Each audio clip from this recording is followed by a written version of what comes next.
Hello, everyone. We're excited you've joined our EWTS panel, XR and Utilities, Energy, and Field Services. I'm Gary McAuliffe with Librestream. I'll be the moderator of today's panel, and I have some really fantastic panelists joining me today. We look forward to spending about 45 minutes with you, followed by some brief Q&A. We're going to assume that many on this call are early in their XR journey, and we'd like to think of our role today somewhat as a Sherpa at the base camp of Everest, in which we're going to be here to provide you some actionable information based on our experience as you really begin your ascent into XR and wearables projects. Our conversation and discussion today is going to focus on 4 key areas, particularly associated with XR and wearables projects. We're going to talk a little bit about building a business case. We're going to talk about adoption. How do you drive adoption? Because of the nature of the industries that we all serve, we're also going to talk a little bit about safety and how do you drive safety metrics and safety awareness through these projects. And finally, we'll talk a little bit about integration. How do you think about XR capabilities integrating into critical and traditional back office systems? As I've said, our goal is that we provide very actionable information, and we want to kick that off at the very beginning.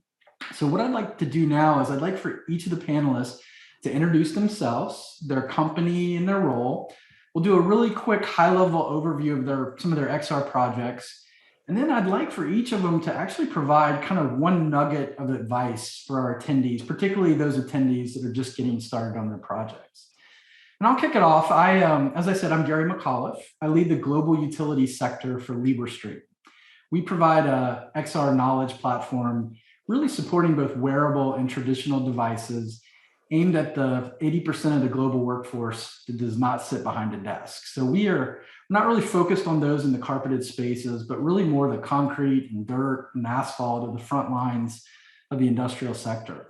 So from a nugget of advice, I think if you start to think about building momentum for a new XR project, I think you got to think about how you create value for all stakeholders. Obviously, the project itself needs to support the business and therefore the executives.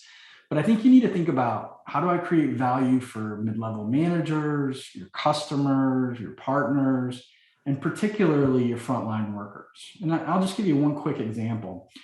We found that by building automated reporting capabilities in XR work solutions, you can nearly eliminate the need for the worker to have to go back to the truck or office or operations center to write or log a report.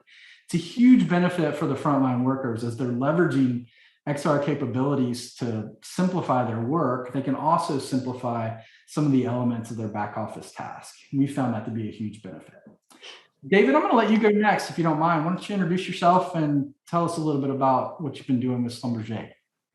Thanks, Gary. David Redding, I'm business innovation lead for Schlumberger Digital Labs. So we're an innovative group that look at new technologies, new innovations.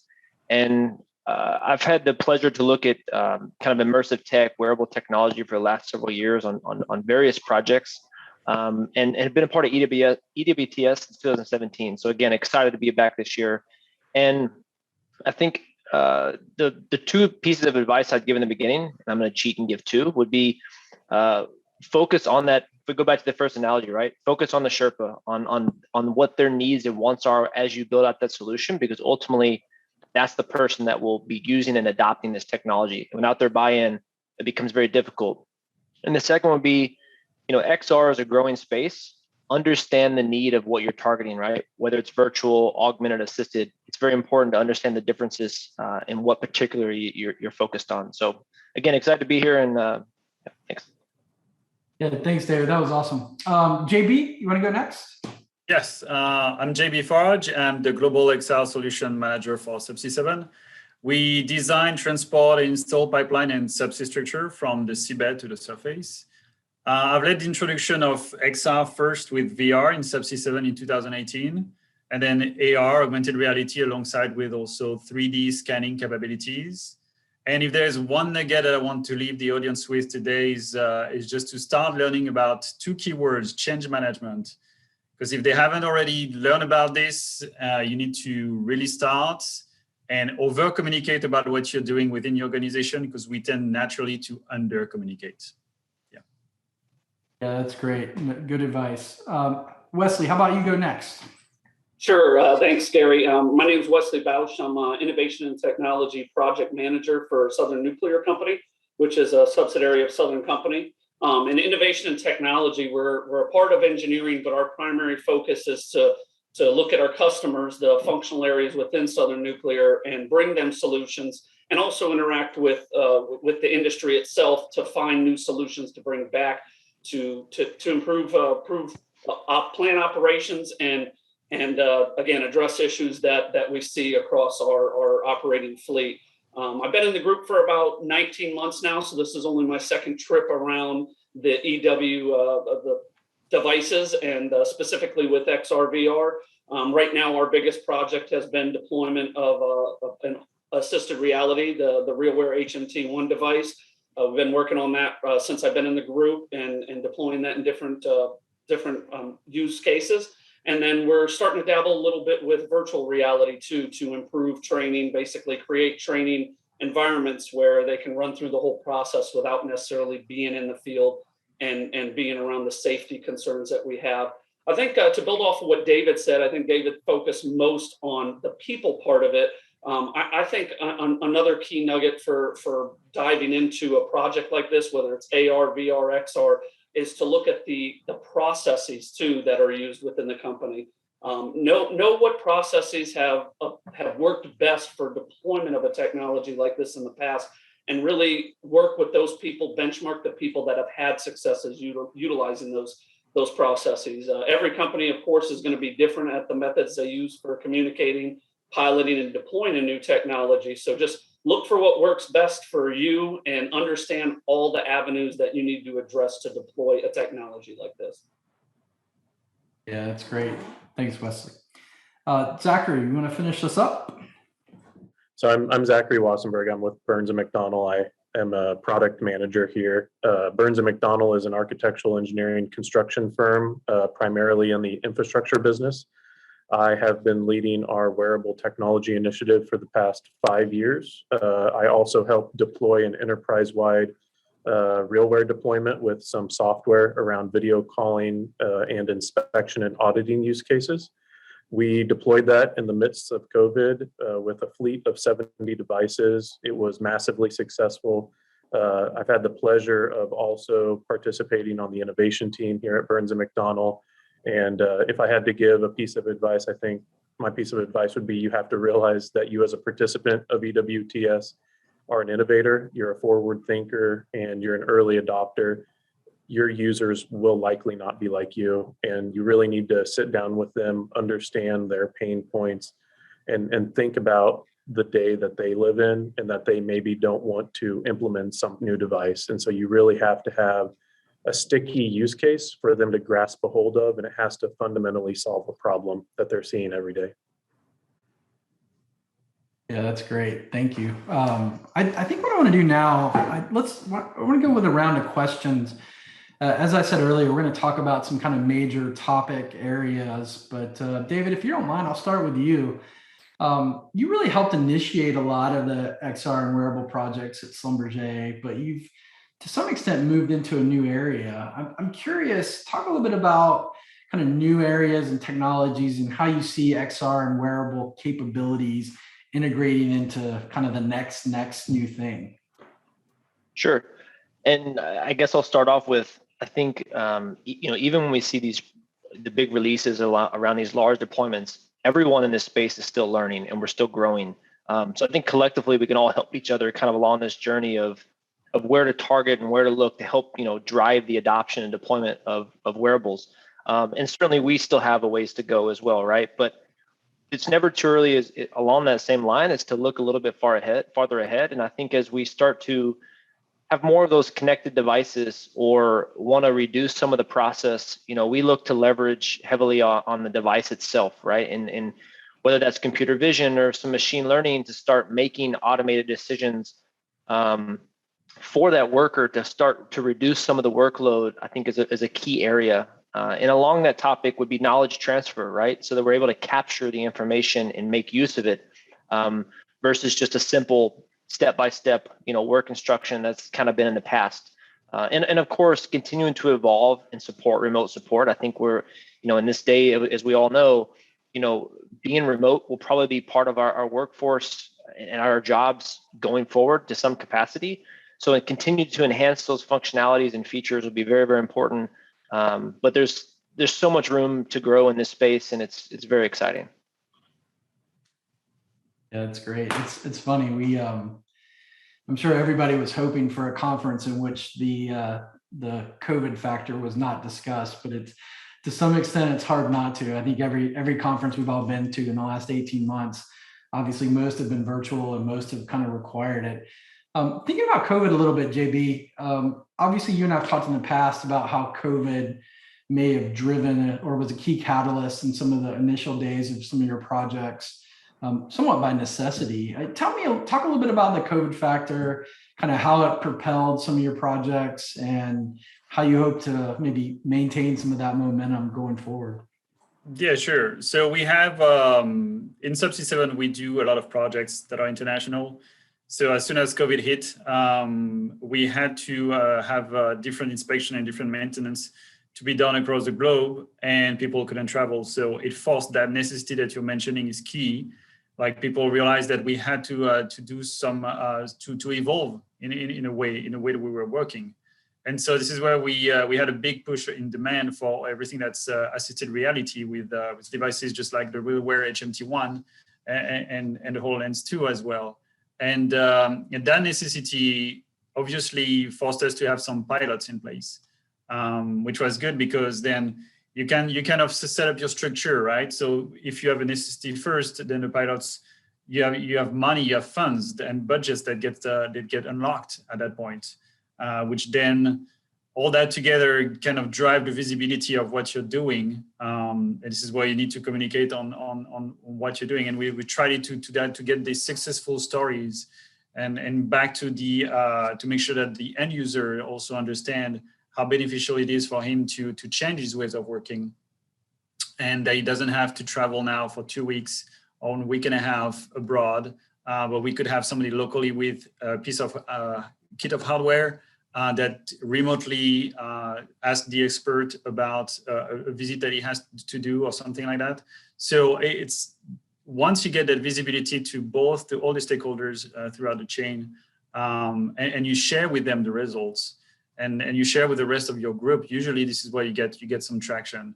And this is what we didn't have really much before COVID, and also in terms of virtual reality, where it was much more of a push. It was like us on the innovation team doing, hey, this is what you can do in engineering. You can do your hazard identification and risk assessment much more safer and much more immersive in an immersive way, but they couldn't really see the need to a certain extent.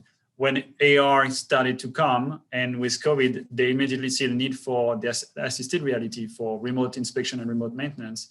That drove their interest. And then, so that was the first step in. So that's one of the main catalysts. There's some kind of, not a joke, but it was like a question, who led the digital transformation of your company? And I asked 3 answers: your CEO, your CTO, or COVID-19. Usually the COVID-19 is the answer for some of them. And that was key because, again, that necessity was there was a huge focus on that necessity. And from there, we were able to build some pilots. And after that, drove the results corporate on a wide scale. So there was a big step. So I really encourage everybody to take that, the necessity, the pilots, and identify your budget, build on that visibility, and drive the results widely. Yeah, I think a lot of lessons learned over this period on how to be prepared for things that we weren't going to be prepared for. So it was definitely a big deal. So. Wesley, I got one for you. I think I've mentioned to you in the past, my wife actually worked at one of Duke Energy's nuclear plants. And I know safety is extremely paramount in the nuclear plant environment. As a matter of fact, it's been 3 years, but to this day, she still reminds me to use a handrail going up and down steps, or 3 points of contact on a ladder, all these kind of really driven into her, these safety things. Talk to me a little bit about how you envision or how you see XR and wearables driving safety focus and safety metrics in the nuclear plant environment. Yeah, it's definitely hard to to just walk away from that nuclear state of mind, even if you leave the building. I mean, I've been at corporate now for 8 years compared to working at a plant where I started, and it just doesn't leave. My wife and kids hear enough of that all the time. Not only that, but three-way communication. They're just tired of it. But yeah, you're right. In the nuclear industry, everything starts and ends with safety in mind. It's the nature of the beast, right? And as it pertains to use of devices, AR or XR devices, like we're doing with the RealWear HMT1 that we're deploying at SNC, I really, over the use cases that we have worked on, there's really three things that have stood out to me. First and foremost is the obvious one, right? That we have a device that can provide the same functionality as other devices we've deployed across our fleet, but with hands-free technology, right? That adds that bit of safety that you don't have to fumble around with more things in your hand on top of what you're trying to do in an industrial environment. I always think of the case going back to my chemistry days when I had to do condenser inspections, and really there's no way to do proper fall protection when you're inside a condenser. It's really you and 2 stories of tubes, and you have to look at it all. You have to take pictures, video, capture all these things to make sure that you address as much as you can when that unit is shut down and you're inspecting that, so that you don't have issues with the condensers when you come back up in power. And I just think back to those days when I was performing those inspections alongside engineering, it would have been amazing to have one less tool in my hand, meaning the camera or video capture device, with something like the RealWear. And we've seen a lot of use cases along those terms that, hey, it's just one less thing we're carrying around and we have to worry about maintaining control of as we're jumping around and doing inspections of crazy things, including the scaffolding to get up there. So second, I look at it from work being performed remotely, such as peer checks. You know, we have a lot of cases where, from a nuclear perspective, that means not only keeping someone out of an environment where they're exposed to normal safety hazards, but also exposed to radiation dose from the job. So being able to perform tasks remotely is just a huge benefit to keeping at least part of that task, the means of completing that task, out of that environment where they're exposed to those safety concerns and radiation fields. So that has been a big part of it too, from a safety perspective. And then lastly, just the data capture itself, the things that we're able to capture during engineering walkdowns and during training walkdowns. You don't think of it right there while you're performing the task, but when you go back to review this task and use it to develop future training or to develop future approaches to performing these walkdowns, you're going to catch things from a safety perspective that you may not have caught when you were physically walking through that space. But then when you were reviewing it, you were able to see things that, hey, next time I'm out on this job, I need to make sure that I consider X, Y, and Z from a safety perspective. But in the end, any devices in this manner, to me, I think the reason for bringing them into the nuclear industry, or any industry for that matter, is that it is inherently safer than a lot of alternatives that we're using at the time. I just see using a device like the RealWear HMT1 built into your hard hat compared to holding a cell phone up while you're in the site, compared to scrolling through a procedure or a work package or a plant drawing on a tablet. There's a difference from a safety perspective in utilizing the newer technologies that we have in the arena of AR, XR compared to what we've traditionally used in the plant. I actually have a follow-up question to that, if you have a chance. Sure. We at Burns & McDonnell, we operate in, the electric utility space that you operate in, and we also operate in all of the other industries where construction is required.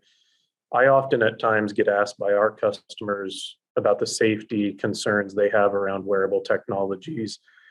The argument I try to make is it is safer than pen and paper. It's safer than a handheld device. You're looking down, you're getting distracted. But they have valid concerns. I also try to make the argument that if you're doing video calls, if you're reducing truck rolls, you're inherently spending less time in the field and therefore having a less likely chance of an incident to occur because you're not in the field. Has your safety department taken a look at this or given an opinion on what their thoughts are on wearable technology versus others? Yeah, definitely. It was part of the initial deployment, our choice to move forward with purchasing the RealWear devices and really working on deployment of those individually was what appears to be get us to that next step as far as technology, but not introduce new safety issues on top of it, right? So we want to get rid of safety issues, as you're saying, but not add them by using the device itself. So a lot of discussion went into choosing the RealWear compared to some of the other options out there. Not to say that they weren't good options for other environments, but for our nuclear industrial environment where most of these are being used, it was just a great alternative. And you're exactly right. I think a lot of discussion centered around the productivity gains from using a device like this compared to, as you said, what is typical is having a stack of paper in your hand where you're flipping through it, marking stuff, or even on a tablet where you're going into software packages there with a pen in one hand and a tablet in the other. And like you said, increased productivity means that you're in those you're in situations where safety is a concern less. And as I said, with a lot of our jobs taking place in areas where you have radiation exposure, reducing the amount of radiation exposure to the workers is definitely key. Yeah, thanks. And Zachary, thanks for hopping in there. That's a good follow-up question. And let me put one to you or address one to you. You kind of have a unique role at Burns McDonnell. You're responsible for driving some of the internal usage of wearables and XR technology, and particularly how you guys use those on your projects for your customers. But you've also built a solution offering to sell those capabilities to your customers. I'm kind of curious, how are you driving or how are you leveraging some of your internal learnings and experience to really help drive adoption for your customers? What is the ability to kind of have a test pilot within your own folks been able to do to how you help guide your customers? Yeah, so as I mentioned, I've had the pleasure of deploying an enterprise-wide solution, and it was not just in my division, which is transmission and distribution for electric and gas utilities. It was for all of our different silos and divisions within our company, which serve facilities, aviation clients, federal clients, almost every type of use case for wearable technology. I've been a part of at least the initial discussions with the end customer and our internal users. And so I've had a lot of exposure, ability to listen to them. As I mentioned in my introduction, it's all about listening to them and their day-to-day work life. And from that, I've kind of built an understanding of truly what design thinking is around empathizing with an end user, because I've seen the type of environments construction individuals work in, the type of environments that it takes to build the infrastructure that is the backbone of most of our society around critical infrastructure. It's not easy, and being able to take those experiences, use them to the benefit of Burns and McDonnell's clients on our projects, but also trying to take those and learn and listen to our customers who want to deploy this technology, who maybe don't have the experiences. I mean, Gary, you and I have been working on this together now for a few months, and I feel like we've had really good interactions where people come in with a certain idea of what it means to deploy wearable technology. And after you sit down and you ask the right questions and you lead them down the right train of thought, they might change their tune a little bit, or they might come to the realization that there's better use cases out there, or there's additional use cases that they need to deploy to be totally successful. So it's been an interesting situation to be in, having this much exposure across industries, but it's been a good place, and I think I've benefited from it, and I'm hoping that our customers can as well. Yeah, I think they definitely have. So no, that's great. I appreciate that kind of the first round of questions. JB, I have a follow-up for you a little bit. I mean, obviously we talked about COVID as an enabler, but there's also this idea of like, how do you sell the project internally? You know, obviously COVID was driving some of that, but there's other, people going forward are not necessarily going to have that same catalyst. So how do you think about driving or selling the project internally so you get sponsorship and money and funding and all those things that you need to get a project going? JB, why don't you run that if you don't mind? Yeah. So it's not that much different to as being an entrepreneur kind of deal, where you have to build basically your minimum viable product and show it to a lot of people. Identify your early adopters. So just like the people that are attending to EWTS usually, finding those in multiple disciplines across your industry and your organization. And once you're confident in your solution, what problem you're trying to solve, make sure that you have a lot of people or that you talk to a lot of advocates. And once you identify those advocates, bring them along in a conversation. And you want to have people throughout the whole process, from your end user to the guy who actually has the money. And talking about that as well, making sure that you understand how a budget are working within your own organization in terms of timing and things like that. But besides, so going back to the change of management of change, one thing that I remember from a book about that subject is like there's an anecdote of a guy who's trying to change the way that his company is buying gloves, basically for front-end worker. And his problem is that they are buying a lot of different gloves from different manufacturers, and the price point is all across the board. So in order to change the way that his management approach that, he actually goes ahead and buy a pair of each single glove that the company is buying, and then bring everybody in one room and show them this is what we're buying. The price point is all over the place. There is no consistency. So be visual about it. And we have the luxury of being very visual in what we're doing. So use that as a catalyst, something that usually now that we have in Houston, in Subsea 7, a 3D immersive room, I can bring people inside and say, let me show you on your project, what can I do to change your ways of working? It took a while to get there, but basically making sure that you have your right advocate, ensure that you have your minimum viable story, that you share and over-communicate on your success stories and also on your failing, because it's important for people to realize that we're not trying and we're all learning, and you need everybody in the stakeholder process to be a part of your learning as well. So I guess these are the key elements that I would share. Yeah, that's great. That's I think so much of it these days is how do you mobilize internally so that you can drive value externally? And I think that's sometimes you have to kind of treat your internal clients as your clients, right? And it really. And if I may add one thing on that, I really much used Yammer. It's one of the Microsoft product that we have for international social media. Sure. And do the same viral approach and like using this as a leverage to build momentum internally, because you'd be amazed on how much reach you get naturally doing that. Oh, that's great. That's great. David, I got one for you. I was thinking you had, with some of the projects that you had kicked off in the XR and wearable space, I mean, you probably had some initial hypothesis of benefits and results you were trying to drive. How did the actual results compare? I mean, what you thought you were solving for, how much of that actually happened? What were some of the maybe positive and negative surprises of the actual results of some of these initial projects? Yeah, and I guess to really just follow from what JB was saying, right? To really find that core MVP project, right? Like, what is your pilot that's really going to show those results is key, right? And for us, fortunately, we had a platform where we have a lot of usage around handheld devices, right? So tablets, phones, where the worker can do everything from submit maintenance requests to then resolve those maintenance requests solely on a tablet. So for us, they gave us a great platform to say, hey, let's look at wearables or immersive tech and see, can we gain some efficiency, right? While obviously having the safety aspect in mind as well.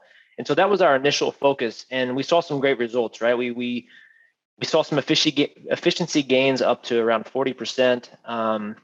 And the response back was positive. We went to the field as kind of my first point of advice was, get down there, understand, the workflow, the job, make sure you're designing a tool for that user and get the feedback on the device, right? In some cases, we would just take the device and say, wear this around for the day, right? And it's not even going to do anything, but like, just get some feedback on how this is going. And so we start to paint more of that, whole picture of what we're able to do with this to then go to those next steps again of getting funding and And I think another point of just touching on is finding that advocate. This is a space that's evolving, it's changing, and we need those buy-ins from people in the organization, and not just the executive level, but you need the buy-in from even the ground level to support this technology, because it does take kind of a change, right, of going from something where you're typing that we all kind of natively now know to voice commands, for example.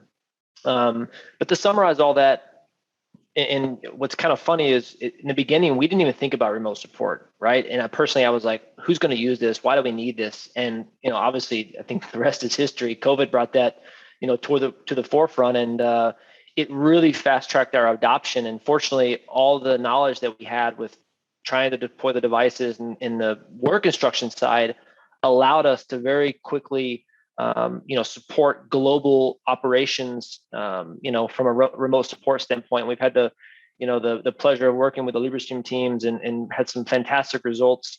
But overall, I think, there wasn't really any surprises because we learned along the way, but, and there's still a long ways to go. As I mentioned earlier, I think we're all still learning, device management, connectivity. There's so many little pieces of, and the industry as a whole continues to make strides in these spaces.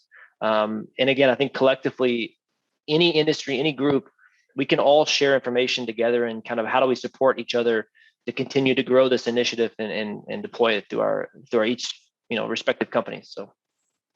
Yeah, I think we would probably all agree we're in the use a baseball analogy, we're in the very early innings of what's possible and where we're going to go. So exciting things for sure. Wesley, back to the nuclear plant. Talk a little bit. We were talking about adoption.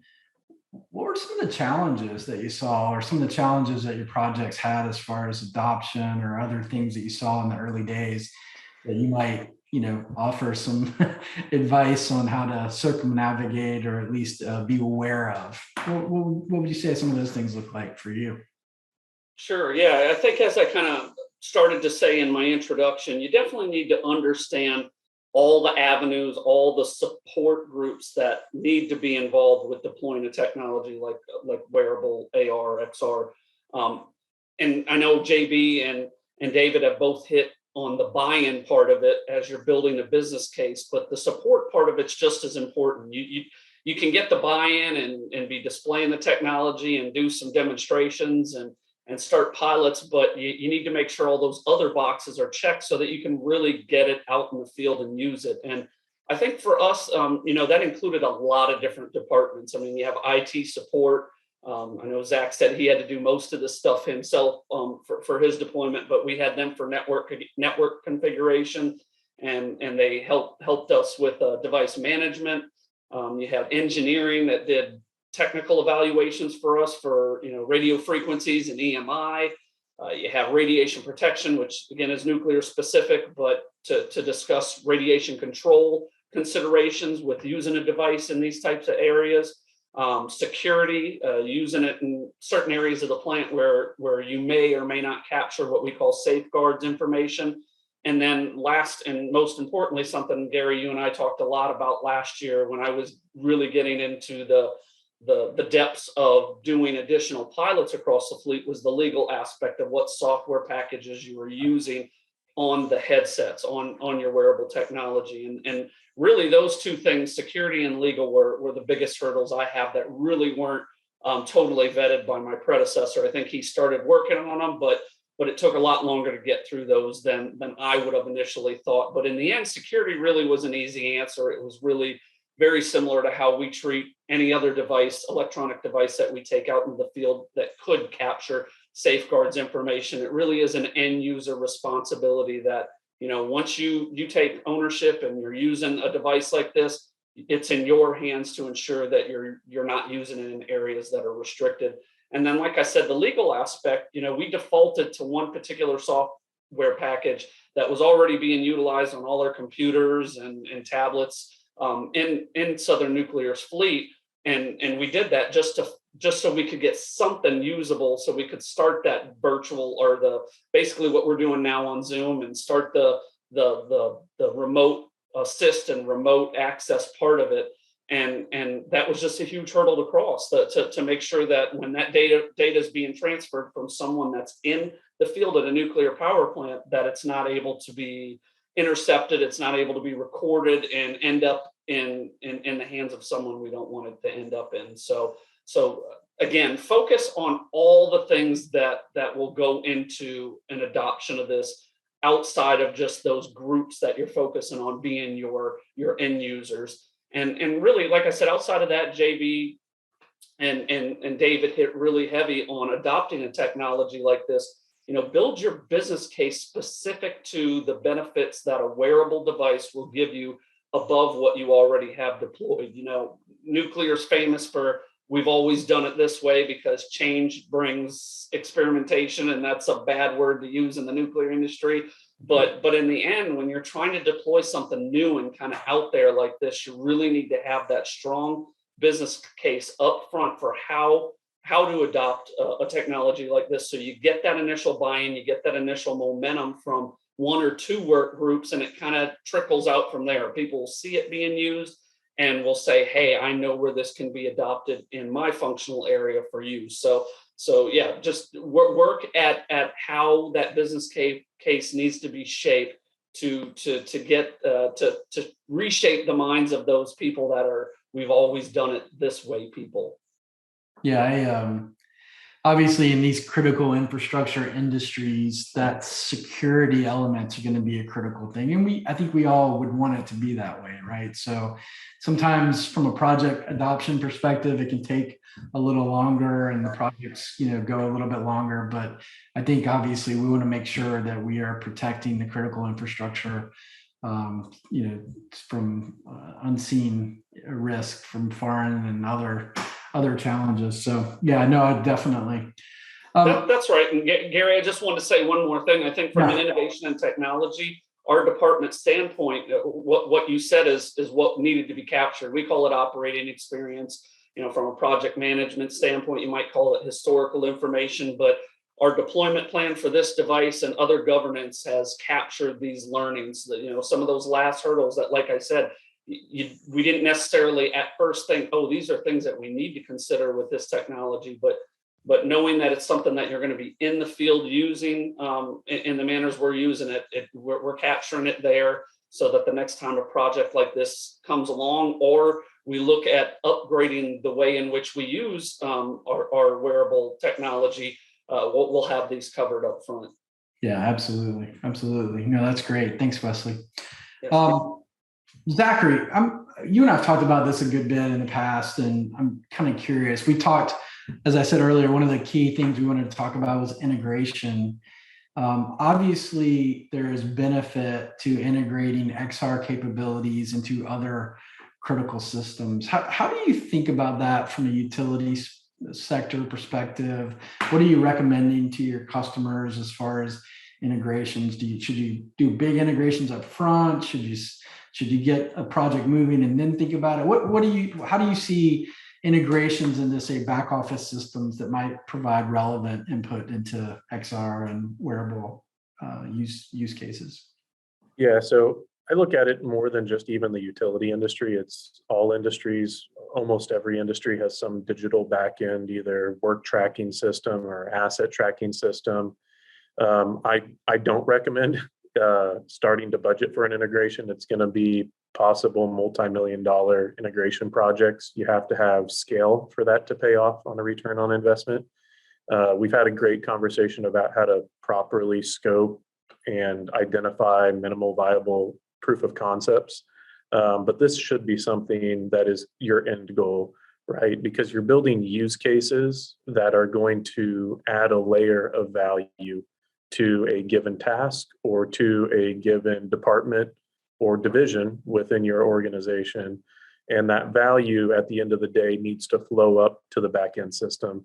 So there's a number of systems out there. I won't go into specifics on, the standards like Maximo or SAP, but I will say when you're starting to look at vendors for your minimal viable projects, always keep in the back of your mind a couple of things. The first thing I always think about is interoperability. If it's a software platform or a hardware platform, make sure that it'll play nice with other systems.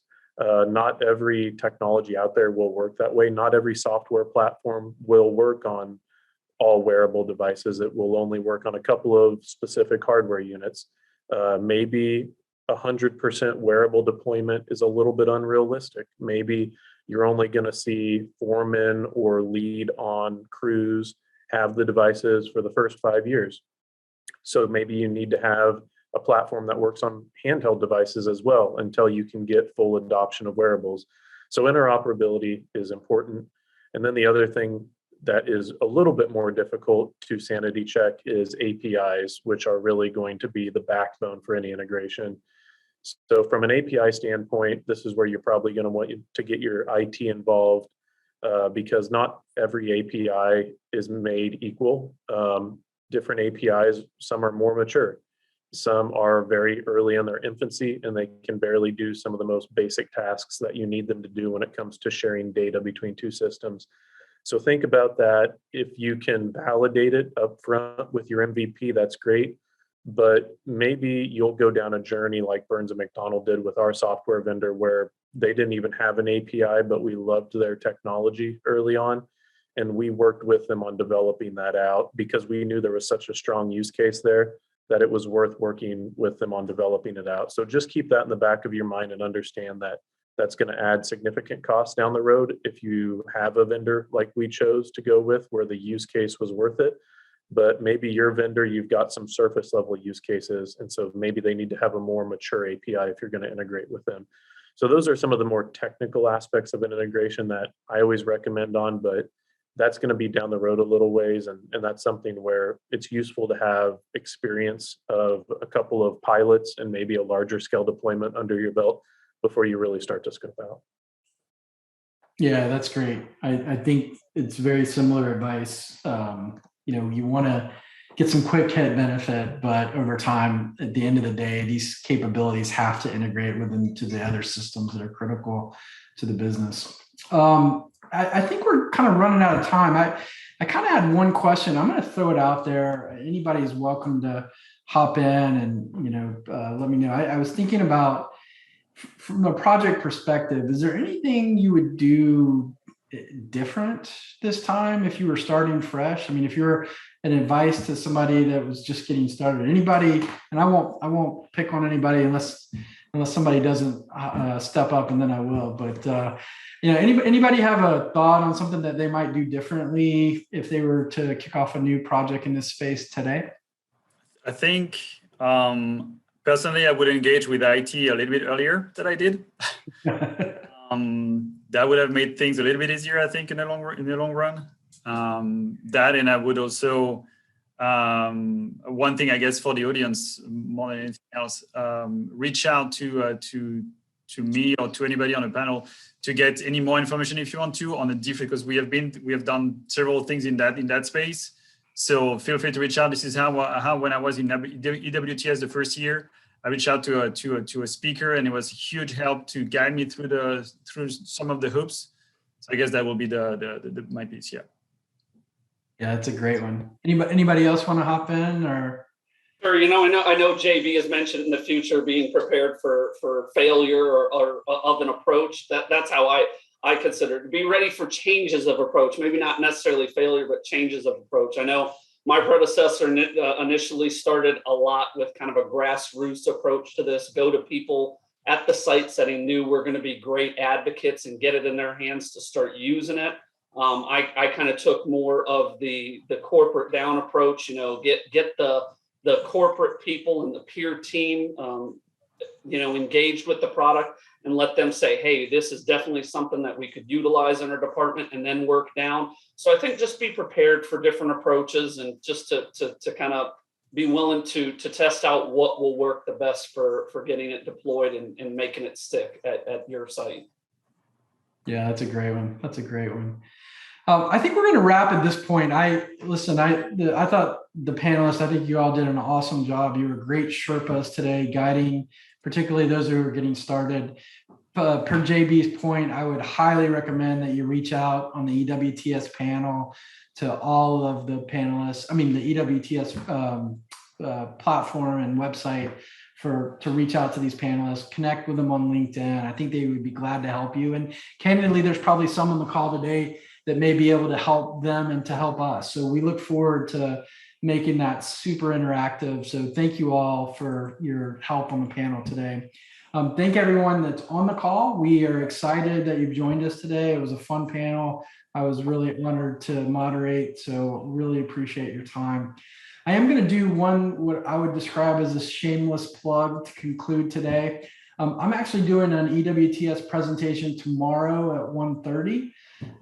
Go to the Librestream booth and you'll find information on how to connect to it. But I'm going to do a little talk on how XR and wearables can support sustainability and decarbonization goals in the energy sector. Something that's hugely top of mind these days, those of us that are in the space, and we'd love to talk to you a little bit about that and interact with you. So thanks everyone for your time today. We had a great time and we look forward to interacting with you out in the XR and wearables industry. Thanks.